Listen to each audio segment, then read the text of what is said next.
It's time to cut to the chase with a sequence break. Retronauts presents Game Boy Works episode 115.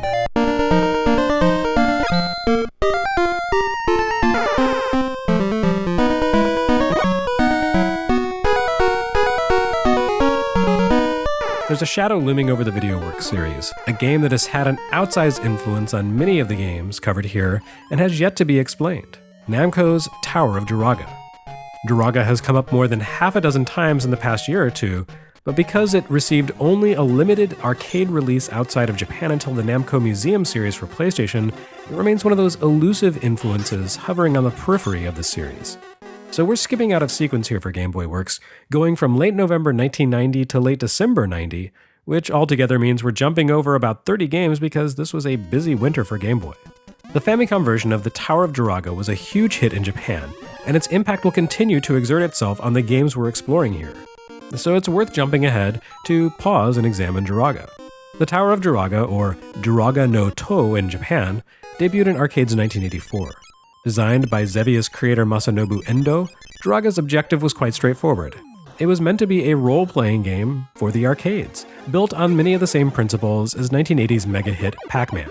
Namco never really did figure out how to make a proper arcade follow-up to Pac-Man, at least not directly. This spiritual successor, on the other hand, hit on all cylinders.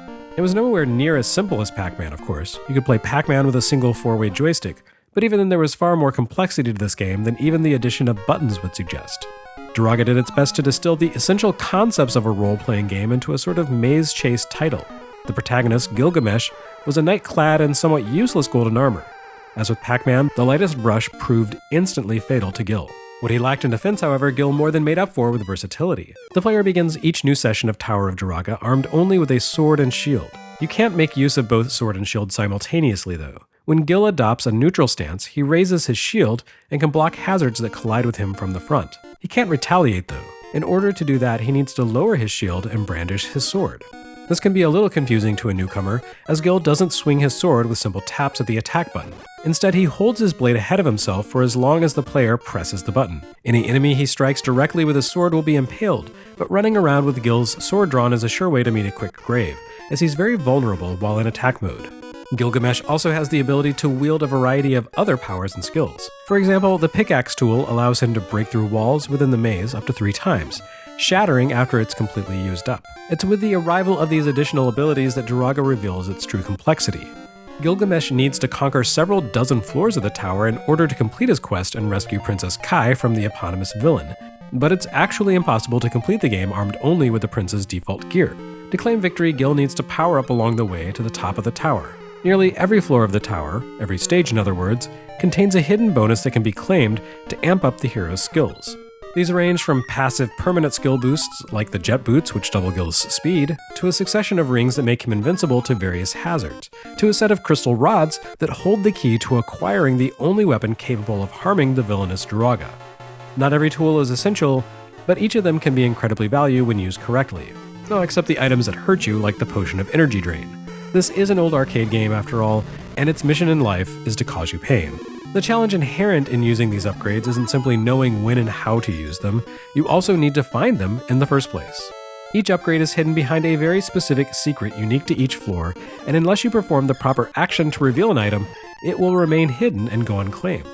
The methods of revealing items becomes incredibly arcane in a hurry, and there's no reasonable way a single person could realistically hope to discover them all on their own. Therein lies the genius of Druaga. Yes, the game is arcane, but it was meant to be.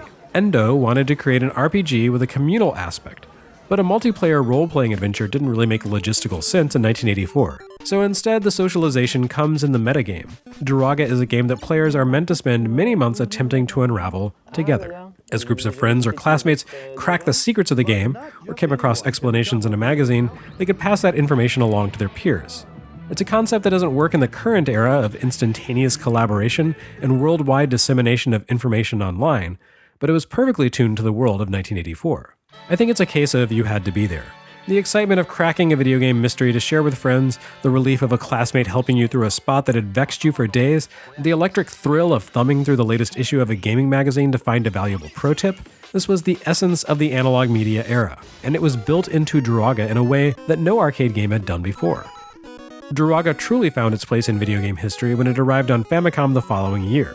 Prior to its home release, players had to drop 100 yen for 3 chances to solve the game's riddles. That was roughly $1 per play, not a $0.25 as in the US, a decidedly steep fee.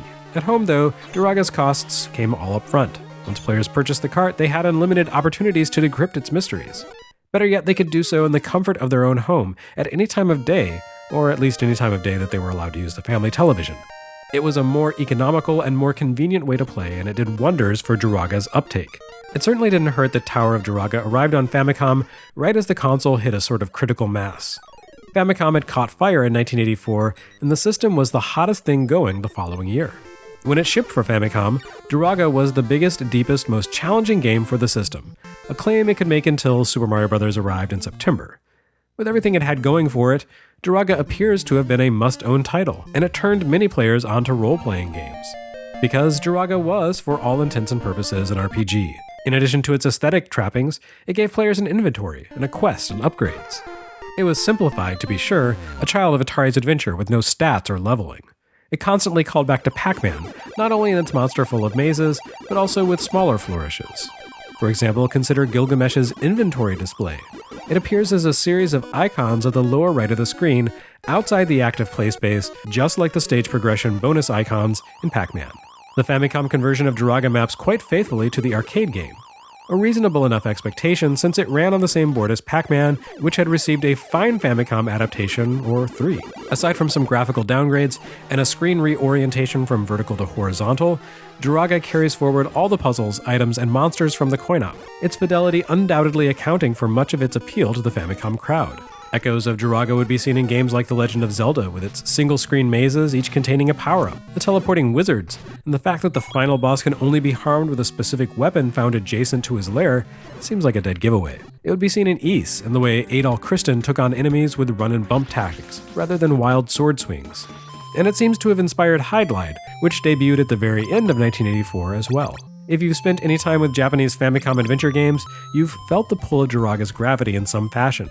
The game's rapid uptake on Famicom turned it into a foundational element of Namco's catalog, one of their key creative pillars throughout the 80s. Druaga received several arcade sequels in the form of the Blue Crystal Rod and the Quest of Kai. It appeared through cameos in countless other Namco games, received a massive tribute in one of the Mr. Driller sequels, and eventually spawned its own PlayStation 2 roguelike and a tie-in anime. All of this despite having gone almost unheard of outside of Japan. As for the Game Boy version, which this episode is technically meant to cover, it's pretty much the same thing as the Famicom port, much as Namco brought Pac-Man from NES to Game Boy pretty directly. There are a few differences though. For starters, this version provides players with a password every 10 stages, which means you don't have to finish the whole grueling adventure in a single sitting. Looking at you, Dragon Slayer. It also rebalances the action to be less punishing and more reasonable to complete. The Tower of Druaga on Game Boy is balanced to play more like its contemporaries from 1990. Ditching lives and one-hit kills in favor of a single life for Gilgamesh with 50 hit points to protect him. This one tweak makes for a more forgiving experience. You also continue from the beginning of the current level when you die, and every 10 stages you face a boss whose defeat nets you a mandatory treasure you need to complete the adventure. Also, it reportedly includes 3 different endings, awarded based on a player's use of continues throughout the quest. There's also a remixed mode, Another Druaga, that switches around the progression and requirements to keep things lively for players who had already mastered the game on Famicom. Like the Famicom version, this port of Druaga never reached the US. However, considering the utter lack of language skills needed to complete the adventure, this version might arguably be the best way to play it outside of something like Namco Museum for Switch, which includes both save states and Tate mode compatibility for use with cool vertical grip accessories designed by awesome and smart people. While Druaga is far from the greatest example of an action RPG on the Game Boy or Famicom, it's a major example of how the gulf in releases and release dates for the systems between Japan and the West created 2 very different gaming cultures. Who knows how different the American perspective on the genre might have been if games like Druaga and Dragon Quest had arrived in the West concurrently with their Japanese releases. As a final footnote, it's worth mentioning that the rousing ditty that plays in the background of the game was penned by longtime Namco composer Nobuyuki Onogi.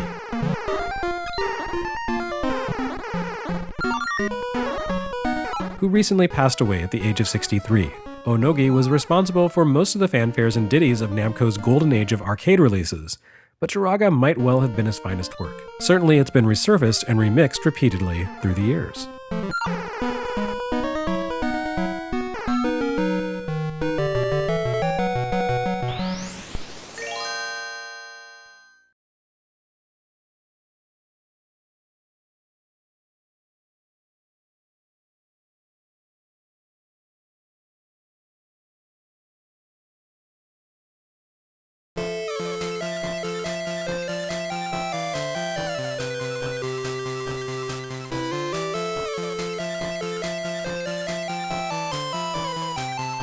Next time on Game Boy Works, we drop back into the proper sequence again.